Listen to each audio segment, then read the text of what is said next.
Those of you who are people of faith and go to church, mass, or synagogue, you're often living by one set of rules when you're in church, and then Monday through Friday, it's a dog-eat-dog world.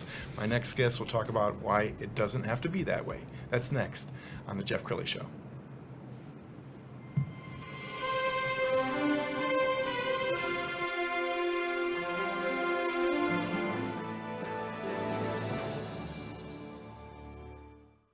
Many are predicting that the worst is yet to come, which is unfortunate, said one person here.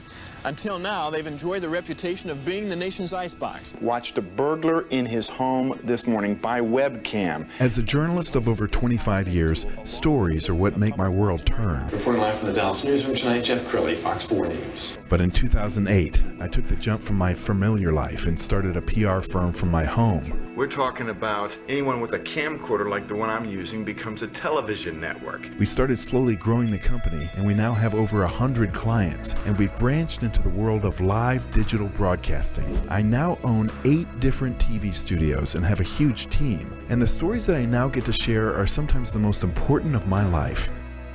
Life has a funny way of coming around full circle. This is The Jeff Crilley Show.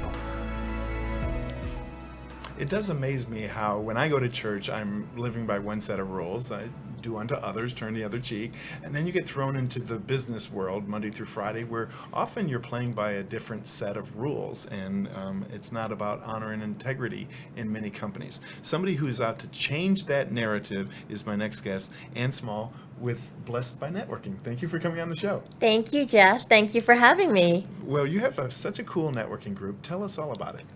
Okay, well, Blessed by Networking is a Christian business networking group, but it is not religious. We're not legalistic. We are just a group of people that are working together to be more like God. So like what you're saying, not just Sunday, ministry like in the marketplace, right where we are living it. Tell us how it all began for you. Oh boy, about 4 years ago, after leading a very large networking group, I could see these gaps in between. And part of that, from moving from New York to Texas, was everyone saying, what church do you go to? And I was wondering, well, isn't it kind of what I live like day in, day out that I'm working on?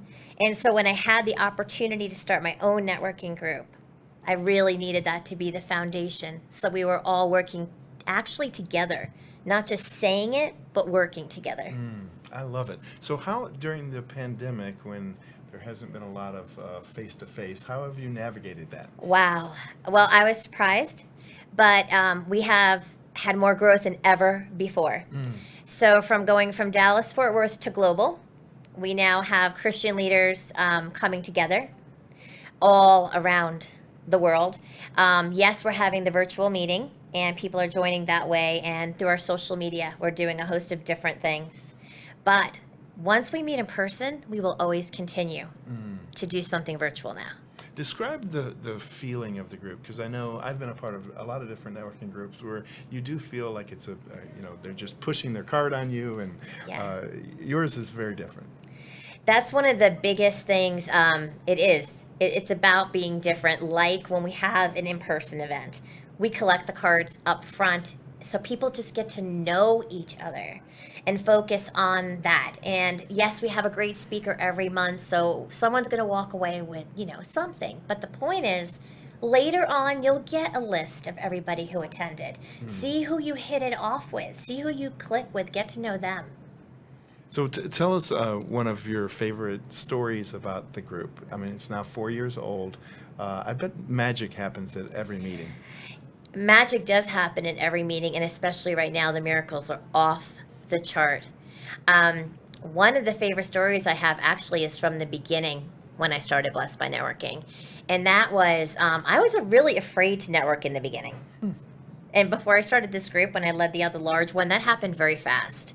So I learned to pray before I went into a networking group. And that's one thing that I have talked about at each meeting at Blessed by Networking when we started out especially. And I did pray before I went into one. And I met with this woman, and yes, we're meeting about her business. But what it turns out to be is something completely different. And a life-changing thing had happened with her business and her family and her child. And I got to be a part of that and hear about that from then on. It was absolutely phenomenal. Wow. Because all it took was a prayer before I walked in, and did my normal listening and talking to somebody about networking. Wow, that's so inspiring. And I think people of faith like to be around other people of faith, where they don't have to, if they did want to talk about their faith, they don't have to be self-aware or insecure. Yeah. It's a place that's very welcoming. What do you look for in a new member? What kind of qualities are you looking for?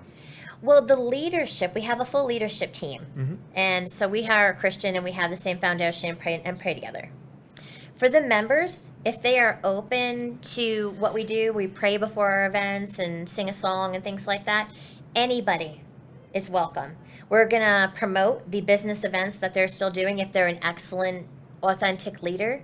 And that's fantastic. As long as they are open to learning and wanting to be like God, and that's a focus of who they are, we're saved by grace. I would say my biggest message here is just a girl who messed up throughout life, and God got me to where I am. So I want to spread that to other people so they can succeed too. It's just about working together and knowing we don't have to be perfect. Yeah. Well, do you mind, since you kind of opened that door, do you mind sharing your story? Okay, well, basically, sharing my story, I would say the biggest part is in early in life. I went through a really hard time, a rebellious time, where I lived on the streets of New York. And a lot of people in the church didn't want anything to do with me. And my mom stayed on her knees and she just kept praying and praying and praying. So she was the picture of Jesus to me. And it did not matter what I did, she prayed me home. And people like her changed my life. And that's what made me have the faith that I have. Because I went through a lot of dark times where the only person there was God. And I want other people to see it doesn't matter what aspect of life it is. Home, work, all the things that are going on right now. God is right there with you all the time. Wow. Well, we only have about a minute left, so I want you to look in that camera right now and just speak to the viewer. Some people are going to be attracted to your group, and I want you to talk to them.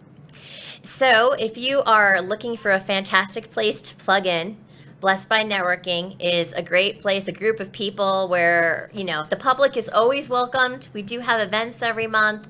Check out our Facebook page, and our next event's on August 13th. And this Sunday, we have our first exciting praise in person where we are doing a ministry component going out to somebody's neighborhood with social distancing and just praising through our pain, because right now everybody's in a lot of pain in work and life. So we're going to praise through that pain together. If you want to plug in with us, check out the Facebook group, check out our website, blessedbynetworking.org. That is awesome. And Small, you're amazing. Thank you. We're going to put your website up to close the segment. Blessedbynetworking.org is the website. And Small, thank you so much for being on the show. Thanks, Jeff. You bet. And that's it for now. We'll see you next time.